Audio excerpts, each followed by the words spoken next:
This is a video of my Portage and Main outdoor wood boiler. I got it in 2024, put it in myself. It's the 2840 model, and we're heating just shy of 5,000 square feet and the domestic hot water. I've been cutting firewood and burning firewood for over a decade. We had a wood stove at our old house, and we've got a wood stove at this house and a wood stove in my workshop. One of the reasons, or the biggest reason, I wanted to get an outdoor wood boiler is because the primary source of heat in the house is an indoor oil boiler that heats an in-floor radiant loop. And in the winter time, when we were burning firewood in the stove, for insurance, we keep that indoor oil boiler on standby, and it works like a hot water heater does. It kicks on and off, maintains that water temperature even if there is no demand. So that first winter using that system, we went through about $1,000 in heating oil, and that's back when heating oil was pretty cheap. Now it'd be more like $2,000. So after that winter, I decided to look into a different setup.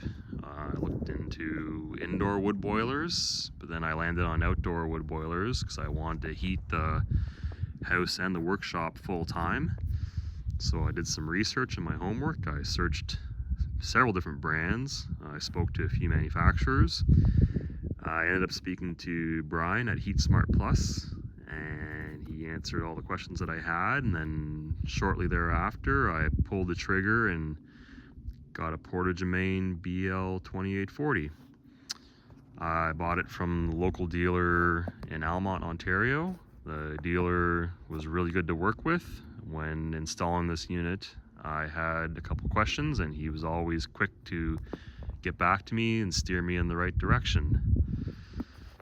Here I've got wood cut up for a week and a half or so, depending on the temperatures. It's about -10 here right now, middle of March.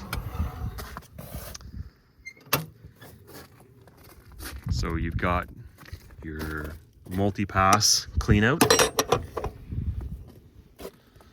That's just heat and smoke from the firebox working its way through the water jacket. I think that's one of the ways this unit's so efficient is this multi-pass.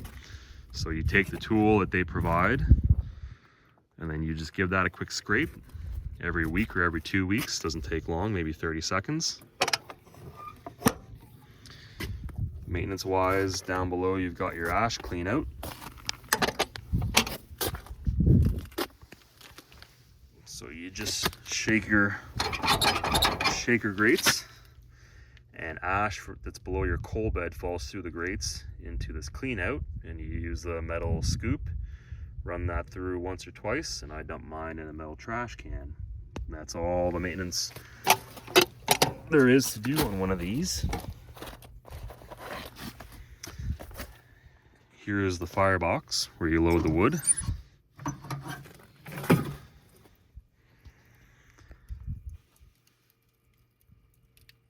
Right now it's just sizzling and standby between cycles. You can see there's only a few pieces. I put maybe 4 or 5 pieces in this morning. I typically load this boiler morning and evening, anywhere from 12 to 16 or 18 hours apart. And there's plenty of room for more wood for those -20 days or -30 nights.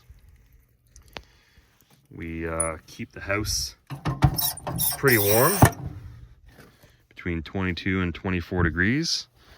And I keep my workshop pretty warm as well, between 15 and 18. And this 2840 does just fine. Keep a set of gloves in there and they stay warm between fills. Back here is where all your plumbing and your fan is. You've got a combustion fan for the fire, and then I've got 2 loops, one to the house, one to the workshop, and they're all pretty well insulated. And then your aquastat here, I usually set mine to 170 on, 185 off.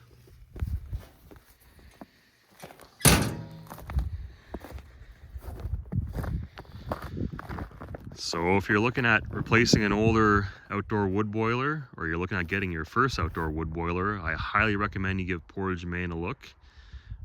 It's been a great unit so far, and I'm sure it's going to be a great unit for many, many years to come.